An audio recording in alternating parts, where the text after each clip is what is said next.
Buenos días, con su permiso, señor presidente, señor gobernador Mena, secretarias, secretarios, comandante, coordinador. Muy buenos días tengan todos ustedes. Voy a presentar de manera sintética el comunicado técnico sobre la epidemia de COVID-19 en México, utilizando la información más reciente y destacando el componente del semáforo. La siguiente, por favor. Tenemos 15 días desde que iniciamos este proceso de transición hacia la nueva normalidad. Aquí recordamos que la nueva normalidad quiere decir exactamente eso, una nueva forma de relacionarnos con un riesgo sanitario. La epidemia de COVID es una epidemia que permanece todavía activa, que durante varias semanas seguirá activa en México y posiblemente durante varios años va a seguir activa en el mundo. Y en la medida en que siga activa, tenemos que tener una manera diferente de relacionarnos con el virus, con la fuente de contagios y en general con la manera en que protegemos nuestra salud. Es por esto que en este planteamiento de la nueva normalidad destacamos la importancia de que cada uno de los miembros de la sociedad incorpore elementos básicos de higiene y prácticas de disminución de riesgos para que podamos incorporarnos a actividades muy sustantivas de nuestra vida pública, pero manteniendo un riesgo bajo. La siguiente. Aquí tenemos la representación del semáforo que empezó a estar en funciones desde ayer, lunes 15 de junio, y completará su ciclo el próximo domingo 21 de junio. La idea básica de este semáforo, como se ha explicado, es representar a las entidades federativas de acuerdo a las tendencias de la curva epidémica, tanto de casos sospechosos de COVID como de hospitalizaciones por infección respiratoria aguda grave, así como la proporción del sistema local de salud que se encuentra ocupada y la proporción de personas que tienen confirmación por laboratorio del virus que causa el COVID. Podemos ver que la mitad de las entidades federativas se encuentran en semáforo naranja y es importante prestar atención también al triángulo o cuadro que se encuentra sobreimpuesto sobre la silueta de la entidad federativa que representa la tendencia de cambio respecto a estos indicadores. En el caso de Tlaxcala se encuentra en este momento en color rojo y tiene una tendencia ascendente en algunos de los indicadores, pero ciertamente, como comenta el gobernador Mena, en algunos indicadores fundamentales que no son parte del semáforo, pero son muy importantes para evaluar la calidad y capacidad, así como oportunidad de atención, como lo es la mortalidad. Tlaxcala se encuentra en una fase sostenida de descenso, lo cual es un signo muy positivo. Y felicitamos al Estado de Tlaxcala por esta capacidad. La siguiente. Quisiera destacar algunos de los cambios que pueden ocurrir con las actividades públicas cuando se transita al semáforo en color naranja. Aquí podemos ver de izquierda a derecha y de arriba a abajo, la ocupación hotelera en semáforo naranja puede aumentar con un aforo hasta del 50%. Esto se refiere no a una ocupación completa de la mitad de los hoteles disponibles, sino a que cada uno de ellos mantenga 50 o menos por ciento del aforo permitido. Aquí, con este ejemplo concreto, pero aplica a todos los demás, recordamos que la utilidad principal de estas medidas es reducir la congregación de personas en el espacio público.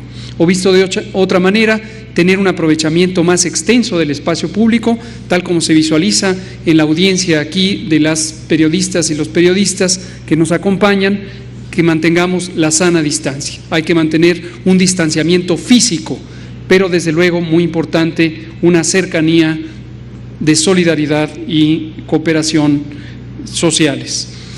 Lo mismo los establecimientos comerciales que venden alimentos preparados, los restaurantes, cafeterías, pueden con el semáforo naranja empezar ya a tener aperturas, pero con un aforo limitado hasta el 50%.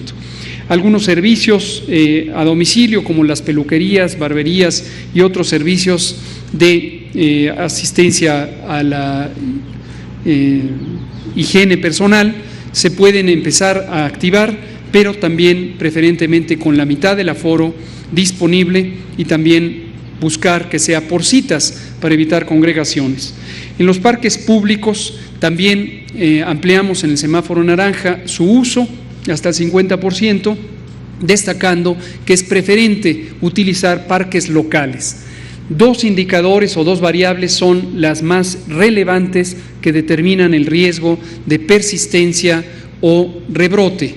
Son el número de personas en el espacio público a un mismo tiempo y la movilidad que tengan estas personas.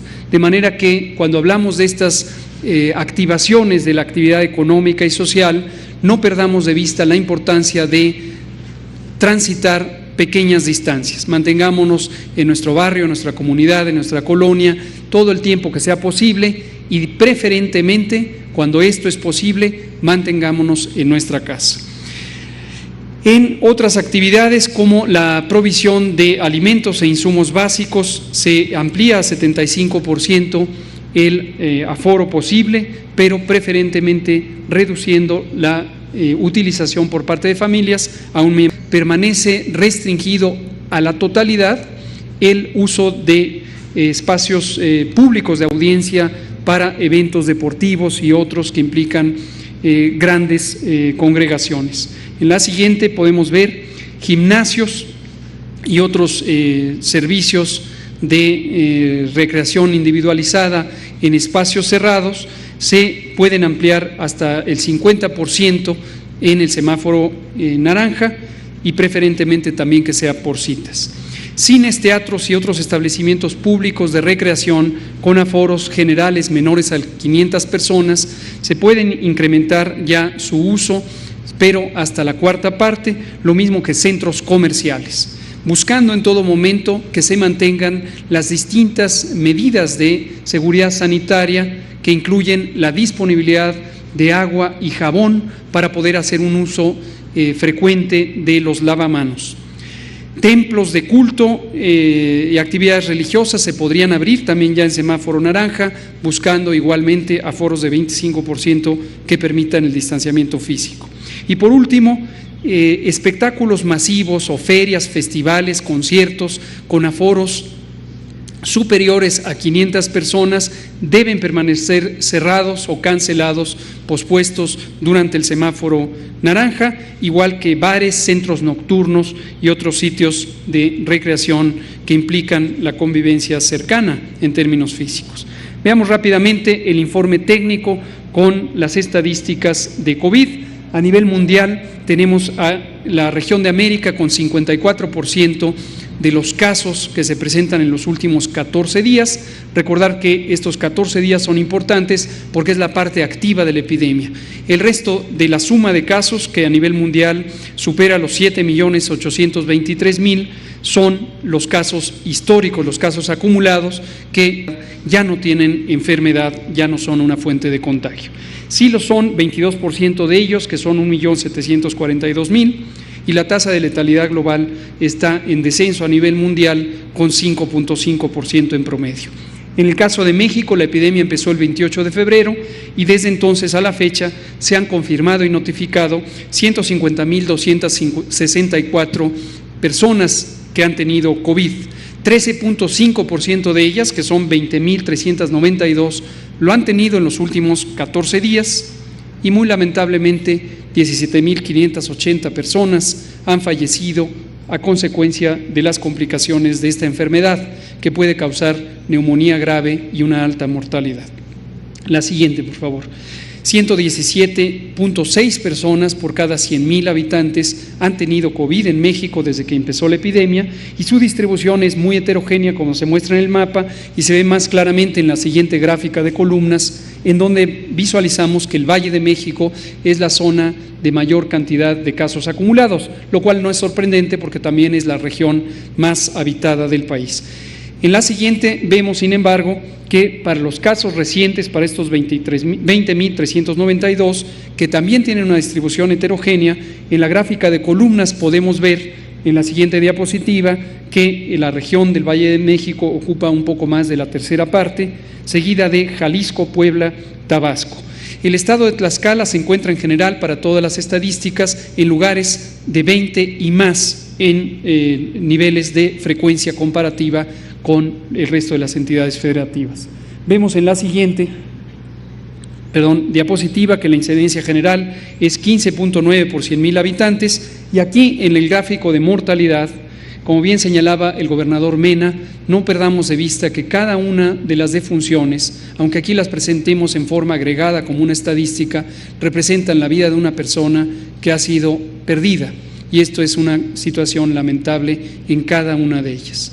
Vemos un signo estimulante que en los últimos 22 días se ha mantenido estabilidad en el número de casos. Recordar que en todas estas curvas epidémicas generalmente los últimos 7 días se consideran no informativos porque hay un proceso de actualización de datos que podría ser superior a esta cantidad de días. En la siguiente diapositiva vemos por entidad federativa cómo se distribuyen estas defunciones y no han cambiado sustancialmente el orden en los últimos 2 meses. La siguiente es los casos confirmados y sospechosos mantienen la trayectoria aún ascendente de la epidemia. Recordar que no existe una sola epidemia en el país. Como buen país extensamente, geográficamente extenso, tenemos múltiples epidemias asincrónicas que se presentan en distintas ciudades o entidades federativas a tiempos diferentes. En conjunto, la epidemia empezó el 28 de febrero y se proyecta que terminaría en octubre, por lo que podríamos considerar un punto medio, pero no es, como se ha pretendido, un día específico en donde podríamos alcanzar un punto máximo. En general es una serie de días o incluso semanas. En la siguiente diapositiva vemos la comparación por entidad federativa y posteriormente en la antepenúltima vemos la distribución de los casos acumulados. Ayer tuvimos, desde que empezó la fase 3, el incremento más pequeño en el número de casos, con 2.3%, pero desde luego respecto a una cifra mayor en la cantidad de casos acumulados, por lo que tuvimos 3.424 casos nuevos registrados. En el último segmento vemos la ocupación hospitalaria y la disponibilidad de camas. Esto es muy importante porque es resultado de los esfuerzos y recursos invertidos en la reconversión hospitalaria. Desde que empezó la epidemia planeamos una readaptación de las capacidades de alojamiento hospitalario que hasta el momento nos ha permitido mantener una disponibilidad de camas, tanto en términos generales como camas para personas críticamente enfermas, que en ningún momento ha sido rebasada. Recordar a la ciudadanía que a veces, aunque un hospital concreto pudiera estar completamente lleno, en todas y cada una de las entidades federativas existe un hospital que puede estar disponible. En ningún momento hemos rebasado el 20% de disponibilidad límite, que es el que nos mantiene siempre como guía para incrementar la capacidad. Vemos que tenemos hoy 802 hospitales designados para la atención COVID. De ellos, 45% de las camas se encuentran ocupadas en las camas generales y 39% de las camas de terapia intensiva. Las vemos finalmente en estos 2 gráficos de columnas. En las camas de hospitalización general, en el extremo derecho de la gráfica es la cifra nacional, 45% de ocupación, y si seguimos la gráfica de izquierda a derecha, lo vemos por las distintas entidades federativas. Vean ustedes que Tlaxcala está con 53% de ocupación, o visto en sentido positivo, aún tiene 49% de disponibilidad. En la siguiente diapositiva vemos las camas para personas críticamente enfermas, donde la cifra nacional es 39% en el extremo derecho de la gráfica, y en el extremo izquierdo en adelante vemos la ocupación de las distintas entidades federativas. Tlaxcala tiene 63% de disponibilidad de camas para personas críticamente enfermas. Y la última gráfica ilustra justamente lo que comentamos. Empezamos con 645 hospitales donde se podría atender a personas con insuficiencia respiratoria relacionada con COVID o con alguna otra forma suficientemente grave de la enfermedad, y hemos progresado hasta tener 802 unidades hospitalarias que pueden atender personas con COVID o con un síndrome respiratorio grave. Presidente, con permiso.